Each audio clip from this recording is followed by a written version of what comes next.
Let's talk for a minute, shall we? Everyone's obsessed with the same question. How can I learn faster?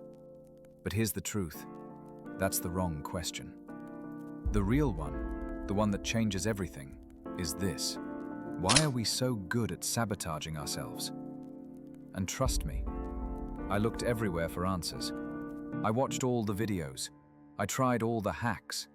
Pomodoro timers, eat the frog, perfect Notion templates, stop doing lists.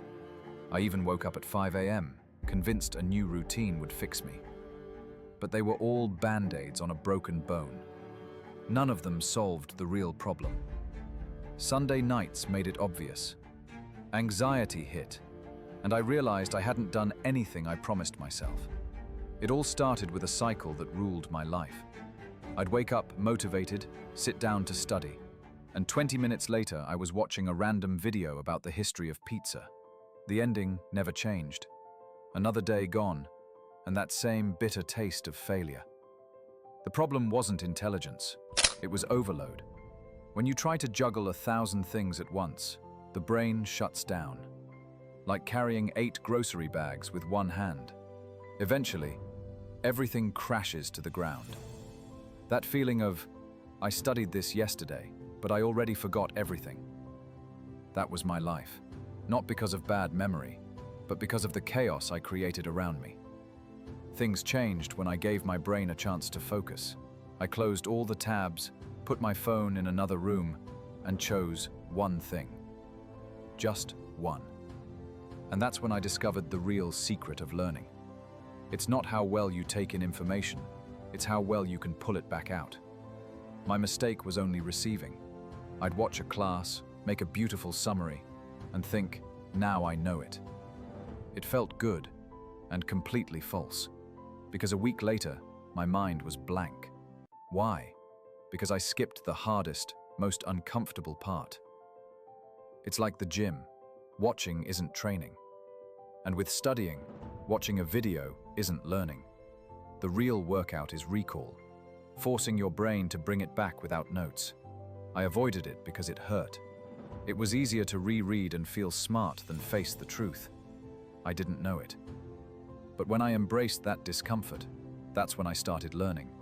The first thing I did was teach what I'd just learned, even if it was to a mirror. If I froze, I found my gap. Rules simple. If you can't explain it clearly, you don't know it. Then I stopped cramming. I reviewed in intervals and tested myself constantly, because 10 minutes of recall beats an hour of passive rereading. And then came the biggest shift, realizing learning isn't about consuming, it's about producing.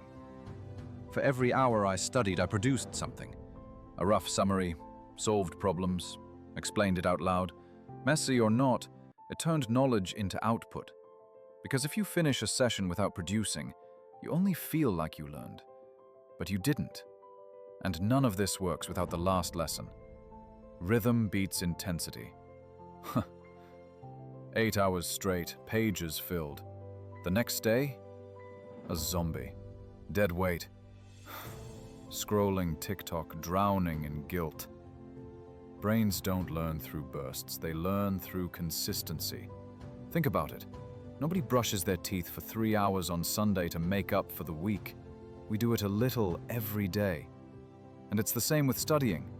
30 minutes of full focus daily is worth more than 10 hours once a month.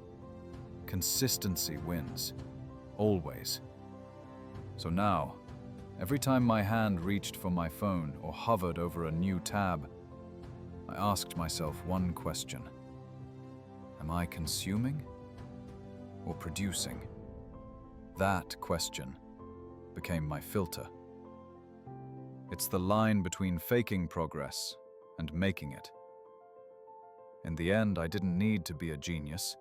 I just had to stop chasing hacks and start doing the real work. Focus, recall, rhythm. And the most important thing, stop comparing. Your journey is yours. The goal isn't to be the fastest. It's simply not to quit. So here's my challenge. Forget the shortcuts. Pick one thing today. Focus, recall, produce, repeat. That's how you win.